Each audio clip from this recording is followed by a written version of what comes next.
now I'm gonna go through my collection of American parlor clocks. So this one is a late 1960s Noah Pomeroy turret clock. It's got the original label on the back and the finish is original. I just restored this a couple weeks ago and I love the way it turned out.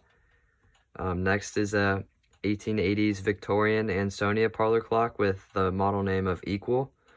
I really like the glass on this one and the finish on it is really good.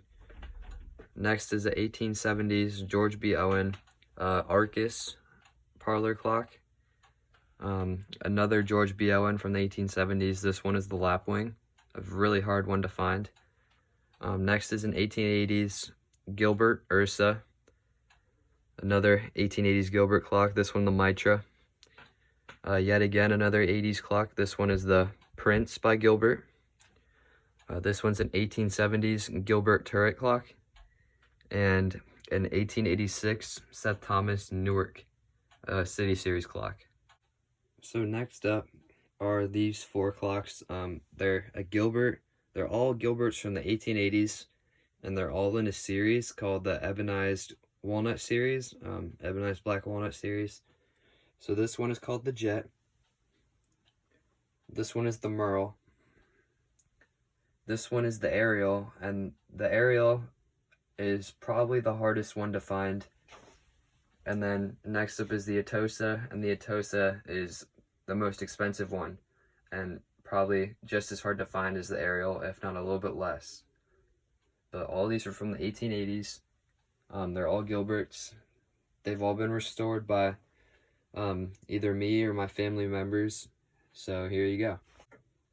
Coming up after that one is another clock from the 1880s. This one is an Ian Welch, and this one is called the Tycoon. Finishing off my parlor clock collection is this 1880s Florence Kroeber parlor clock with a regulating pendulum and its original glass finish and everything. So a really nice condition clock.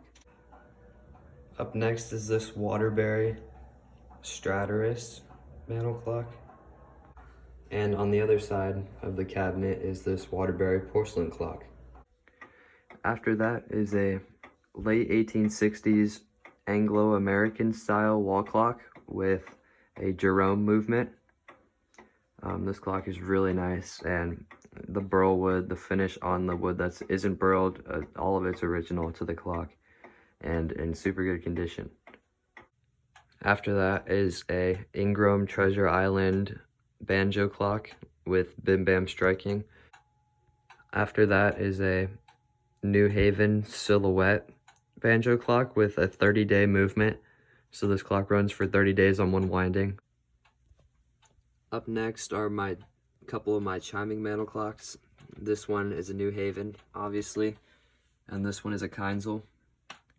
So I've overhauled and rebushed both of these, and now they're working just fine. I'll pull each one out so you can hear them.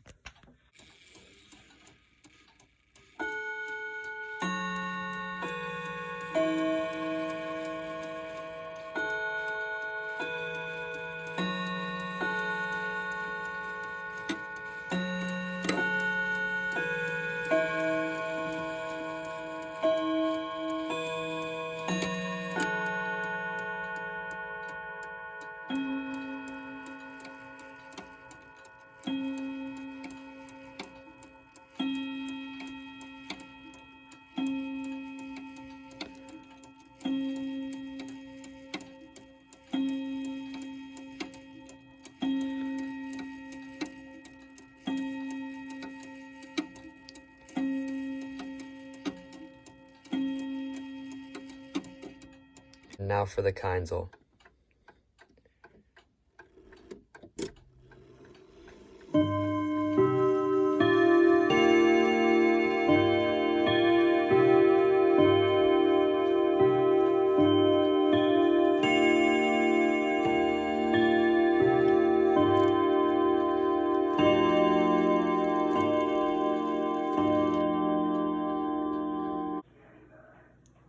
Next is a mahogany Waterbury Westminster Chime double-decker triple plate mantle clock.